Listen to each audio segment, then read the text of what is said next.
Bueno, en esta clase vamos a ver cómo podemos obtener el campo eléctrico usando el potencial. En este capítulo anteriormente habíamos visto que la diferencia de potencial estaba definida como una integral del campo eléctrico por el diferencial de línea, pero esta vez vamos a partir del potencial. Sabemos que el potencial, ¿sí? El potencial es una función escalar que depende de x, y y z en nuestro espacio, ¿no? Que serían las coordenadas en nuestro espacio tridimensional.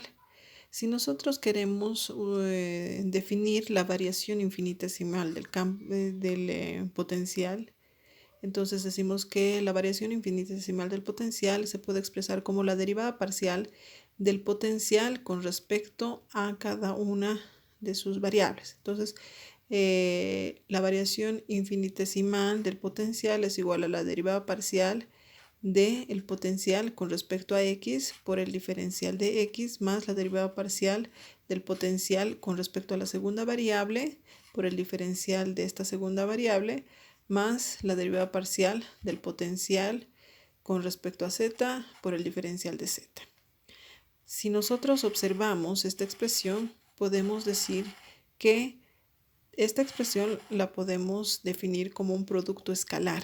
Fíjense, de x, de y, de z, y acá tenemos derivadas parciales. Entonces podemos decir la derivada parcial del potencial con respecto a x en y, ¿sí?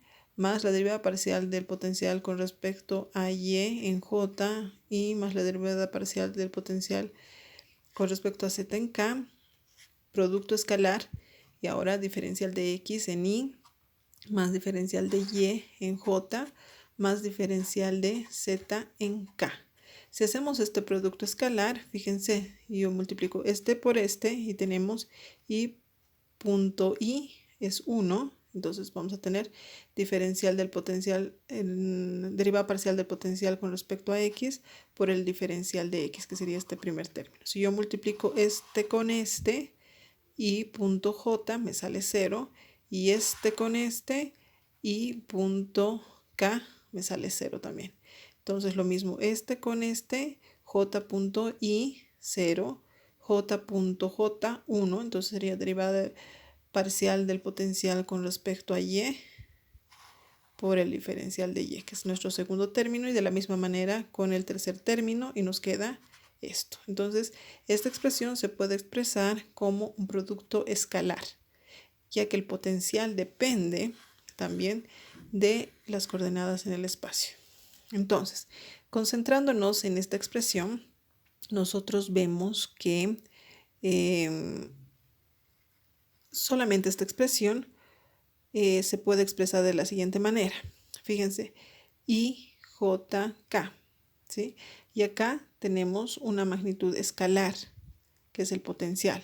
Entonces podemos decir, va a ser, es como factorizar el potencial, y nos queda la derivada parcial con respecto a x en y, más la derivada parcial con respecto a y en j, más la derivada parcial con respecto a z en k.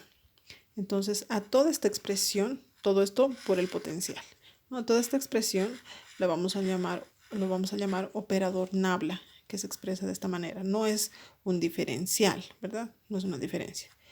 Está invertido el símbolo, entonces se llama operador Nabla. Entonces, el operador Nabla está definido como la derivada parcial con respecto a x en y, más la derivada parcial con respecto a y en j, más la derivada parcial con respecto a z en k. Por tanto, la variación infinitesimal del potencial se puede expresar como el operador Nabla por el potencial, ¿sí? Y acá nos habíamos quedado solamente en esta expresión, por escalarmente todo esto, pero esto es la variación del radiovector. Entonces decimos producto escalar, ¿sí?, de la variación del radiovector.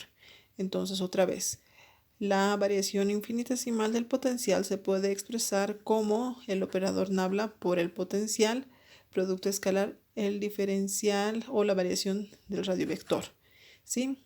Aquí cuando tenemos el operador Nabla multiplicado por una función escalar, pues lo llamamos gradiente de la función, que en este caso sería gradiente del potencial. ¿Sí? Entonces, decimos, si sumamos infinitesimalmente, decimos la variación del potencial es igual a la integral de el gradiente del potencial por el diferencial del radiovector. ¿Sí?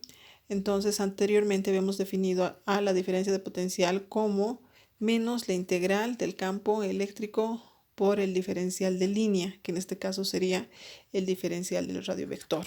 Entonces, volviendo a escribir y comparando estas dos expresiones, nosotros vamos a decir que la integral acá de la integral del gradiente de potencial por el diferencial del radiovector, producto escalar, es igual a, esto es lo mismo, entonces decimos a menos la integral del campo eléctrico por el diferencial del radiovector. Igualando y comparando estas dos ecuaciones, pues deducimos que acá el gradiente de potencial es igual a menos el campo eléctrico. Por tanto, si yo quiero expresar al campo eléctrico como función del potencial, decimos el campo eléctrico es igual a menos el gradiente del potencial.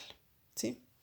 Entonces, fíjense, hemos partido del potencial y vamos a llegar al campo eléctrico utilizando este operador que es el operador nabla. Por tanto, el campo eléctrico va a ser expresado como menos el gradiente de potencial. Entonces acá menos el gradiente hemos dicho que va a ser la derivada parcial con respecto a x multiplicado por el potencial en y, más la derivada parcial del potencial con respecto a y en j, más la derivada parcial del potencial con respecto a z en k. Entonces podemos decir que el campo eléctrico en el eje x va a ser igual a menos la derivada parcial del potencial con respecto a x.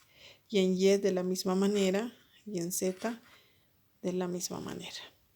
En coordenadas esféricas tenemos esta expresión, que la tarea de ustedes va a ser demostrar que en coordenadas esféricas nos sale esta expresión.